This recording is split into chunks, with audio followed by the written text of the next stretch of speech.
Hey, what's going on, everybody? My name is Corey, better known as the Seaman, and I want to welcome you to another edition of the Seaman's Cinema Sit Down. If you were following along with my last video, you know Seaman's been behind on some television. He got caught up on at least two shows recently. The first one, Chilling Adventures of Sabrina. If you watched that and want to know my thoughts, check that one out. But this second one, I was super psyched, man. I'd heard a lot of good things about this show. I'm a sucker for horror anything, and especially a good ghost story. Let me tell you, man, this season of television has turned me into a person that believes now I think every ghost story should be told over 10 episodes, because you can really get some great stuff done if you do it right. And this Netflix show certainly did. So pull up a chair, man. Take a seat. We're getting ready to dive in, non-spoiler, on the first season of The Haunting of Hill House. Wow, man. What a great executed horror show. Look, this isn't or a ghost story, I should say, because this show does not make you jump out of your seat nonstop like some horror movies will try to. It certainly will get you with some jump scares. I jumped at least a couple times, and down the stretch, there was one I was like heart in my throat, and I was like, goodness gracious, this show. But the thing that it does really, really well, and is what I think should be done with ghost stories, it's not so much about the popping and scaring as much as the creepiness. This show is so creepy. The imagery, I think with the ghosts, like I said, the ghosts don't play this, I'm gonna pop out and scare you. The ghosts just exist in this house. And anytime we are in the back part of the story, where we're at the house and we're seeing what happened to the family, the ghosts just kind of exist, and sometimes they pop up in creepy ways, but other times they're just there. But everything about the ghosts in the show is creepy, and it works so well. And before I get going, if you're not familiar with The Haunting of Hill House, essentially a family who flips houses moves into this big haunted house to try and flip it because it's really, really cheap, and it's a massive mansion. If you could flip it, profit was going to be big, but of course the house is haunted.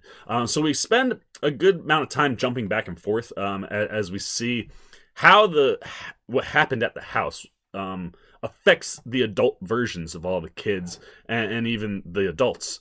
So that you kind of bounce between the two. So we get to see what happened to them in the house slowly while watching everything that's unfolding currently with the family.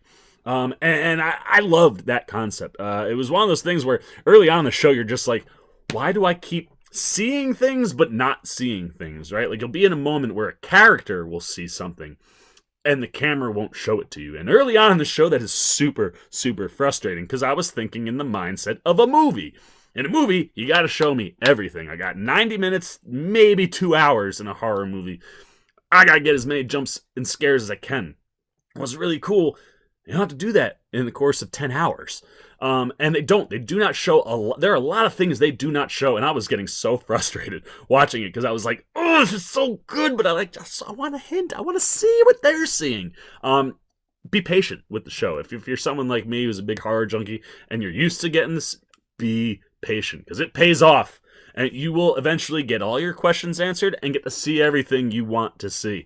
But it's something the show does so cleverly is by having us witness things that happen to the kids or the adult versions of the kids and not seeing it. It's like, okay, it kind of plays into a lot of the psyche of the characters. And then when we finally get to see everything that's going on, you're like, oh my. But the other thing I love about the show is it is so layered. And it's layered and paced in such a perfect way, where we kind of get to dive into, over the course of 10 episodes, about 7 episodes, really each kind of centrally focus around one of these 7 members of the family, the 5 kids, 2 parents. So they each get a story, and as we go through it, it's just constantly peeling back a layer. And it's like, oh, we might see something happen here, and then learn about what that is here, and filling in the middle with all this other stuff that by the time you finally learn what was happening over here, you've pulled back so many layers with the family and with the house that you're just sucked more and more into the show. It's impossible to not binge watch this, man, because it does. It just keeps pulling you in because it shows you a little bit, right?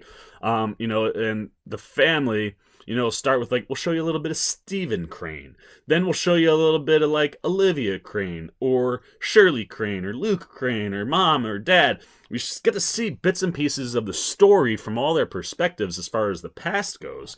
And the stuff that involves the past is just, it's terrifying, man. Like, if you were a kid living in the house, seeing the things that they're seeing, there are portions of the show, man, where you're literally just on the edge of your seat, like, oh my god. And again, it's more that kind of scary than jump scary. I mean, like I said, the ghosts live in this house, and they pop up frequently, and sometimes we don't see them. Sometimes we just see them moving by, and you're just like, what?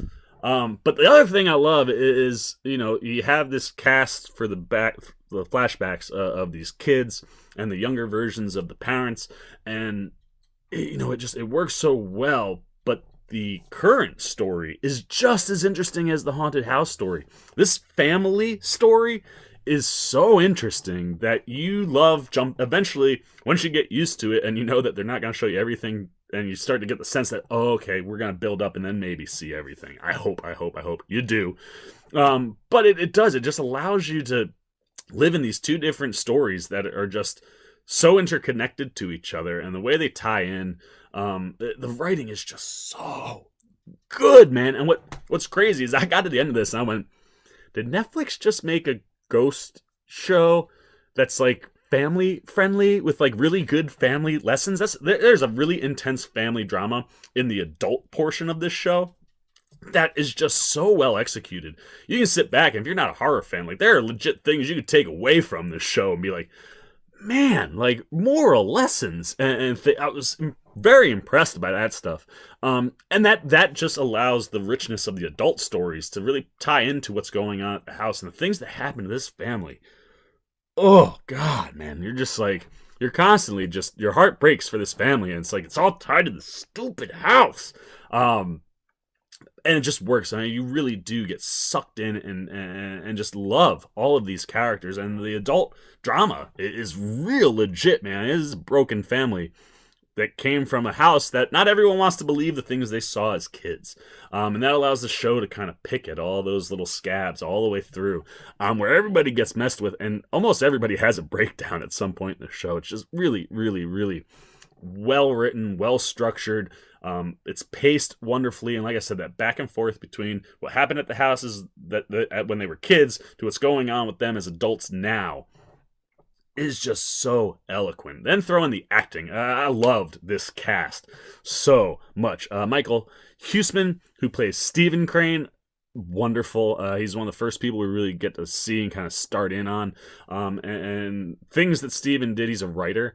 As a writer, things he did play into the overall story of the adult side of the family, and how the different members of the family interact with each other. It's all really interesting. But Michael Huisman's really, really solid. I thoroughly enjoyed him as Steven, and as the older brother. And being an older brother myself, I can kind of feel for him in some spots.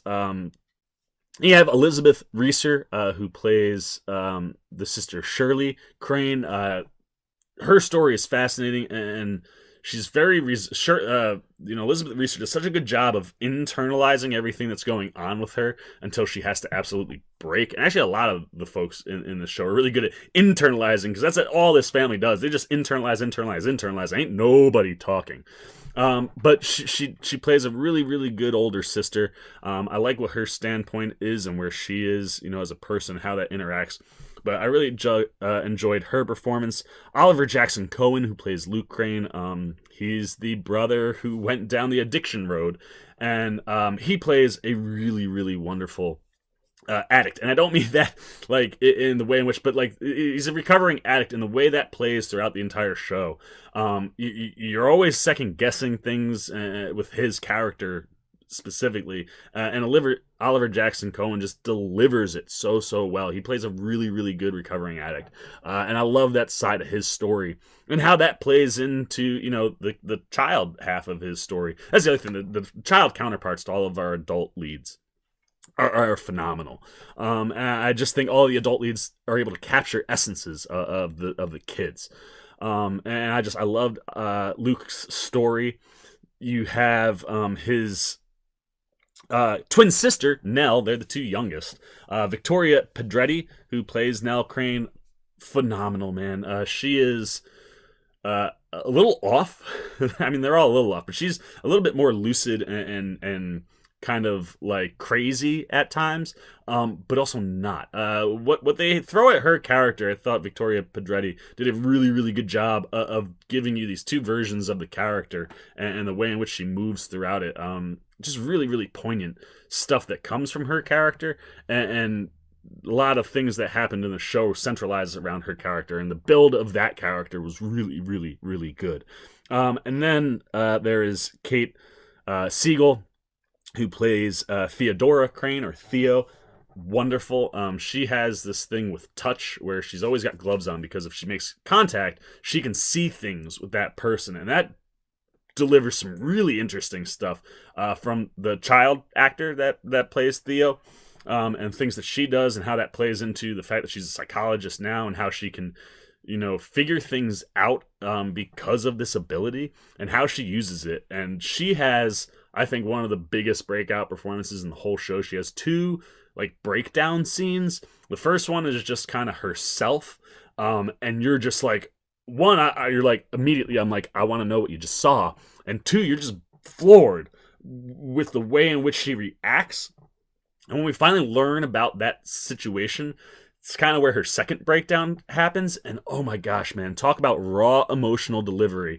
What Kate Siegel does in this one scene with her sister Shirley, played by Elizabeth Reeser, it's on my head. I was just like, give this woman an Emmy or a Golden Globe or something. I thought it was the most powerful and effective scene and performances of the whole show. I loved Kate Siegel in this. She's just brilliant. Things that go on with her character, I just really, really dug.